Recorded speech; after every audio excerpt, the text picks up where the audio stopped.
मौके को पहचानो। हमें अपनी ज़िंदगी में मौके तो एक से बढ़कर एक मिलते हैं, लेकिन हम उन्हें पहचान नहीं पाते। इसीलिए हम जहाँ हैं वहीं रह जाते हैं, कभी आगे नहीं बढ़ पाते।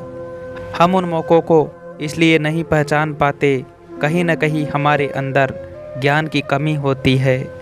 मौके हमारी ज़िंदगी में बहुत से आते हैं, बस ज़रूरत है हमें उन्हें सही समय पर पहचानने की, सही समय से उनका इस्तेमाल करके आगे बढ़ने की। ऐसी ही कुछ कहानियाँ हैं जो आपको जीवन में आगे बढ़ने व लक्ष्य को पहचानने में मदद करेगी। एक राजा था, उसने सोचा कि बहुत दिन शिकार पर गए हो गए।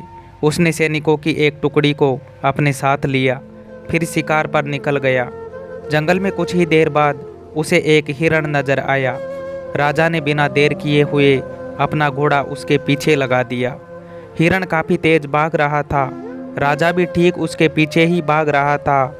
शिकार के पीछे भागते भागते राजा अपने सैनिकों से काफ़ी दूर आ चुका था। तभी अचानक हिरण पेड़ों के बीच में कहीं गायब हो गया। तब जाकर कहीं राजा रुका। उसे एहसास हुआ कि वह जंगल में रास्ता भटक चुका है। उसे बहुत भूख लगी थी, वह खाने की तलाश में यहाँ वहाँ भटकने लगा। तभी उसे एक झोपड़ी दिखाई दी। उसने झोपड़ी का दरवाज़ा खटखटाया, तब अंदर से एक आदमी बाहर निकला। राजा ने उसे बताया कि वह रास्ता भटक चुका है और वह रात भर के लिए आसरा चाहता है। उस आदमी ने राजा को अंदर बुलाया, उसकी खूब सेवा की। अगले दिन जब राजा चलने लगा तो उसने उस आदमी को बताया कि वह उसकी सेवा से बहुत खुश है, उसे वह चंदन देना चाहता है। वह आदमी वैसे भी एक सीधा साधा लकड़हारा था जो चंदन का महत्व नहीं जानता था। इसीलिए रोज़ चंदन की लकड़ी को काटता, उसे जलाकर कोयला बनाता, फिर उसे बेच देता।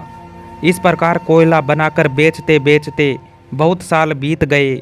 एक दिन राजा को उस आदमी की याद आई। राजा उससे मिलने निकल पड़ा।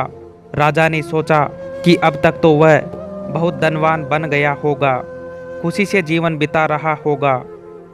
राजा जब उससे मिलने पहुंचा तो उसने देखा कि वह अभी भी गरीबी में ही जी रहा है। जब राजा ने उसकी गरीबी का कारण जाना तो राजा ने अपना सर पीट लिया। राजा ने उस आदमी को बताया, चंदन बहुत मूल्यवान लकड़ी होती है। जब उस आदमी ने चंदन का महत्व जाना तब बहुत दुखी हुआ। वह अपनी मूर्खता पर बहुत ही पछताया। तब राजा ने उसका ढाढ़स बंधाते हुए कहा, दुखी होने से तो कुछ भी नहीं मिलने वाला है। तुम्हारे पास अब जो आखिरी पेड़ बचा है उसका सदुपयोग करो, आगे एक खुशहाल जीवन जियो। इस कहानी में हमने देखा उस आदमी के पास एक बहुत ही सुनहरा मौका आया था।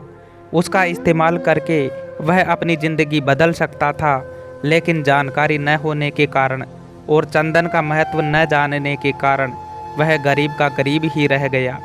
हमारे साथ भी कुछ ऐसा ही होता है। हमारी रोज़मर्रा की ज़िंदगी में हमारे पास कई सारे मौके आते हैं, लेकिन जानकारी के अभाव में कहीं न कहीं हम उन मौक़ों को गंवा देते हैं, समय पर उनका इस्तेमाल नहीं कर पाते। इसी वजह से हम जहाँ हैं वहीं रह जाते हैं। इन सारी बातों का निष्कर्ष यह है कि कुएं का मेंढक बने रहने से कुछ भी हासिल नहीं होता। आपको भी दुनिया के साथ साथ आगे बढ़ना चाहिए। हर चीज़ के बारे में जानकारी प्राप्त करो, हर मौके को पहचानने की कोशिश करो, जब कहीं जाकर आप अपनी ज़िंदगी में आगे बढ़ पाओगे। तो दोस्तों, आपको कहानी कैसी लगी कमेंट करके बताओ।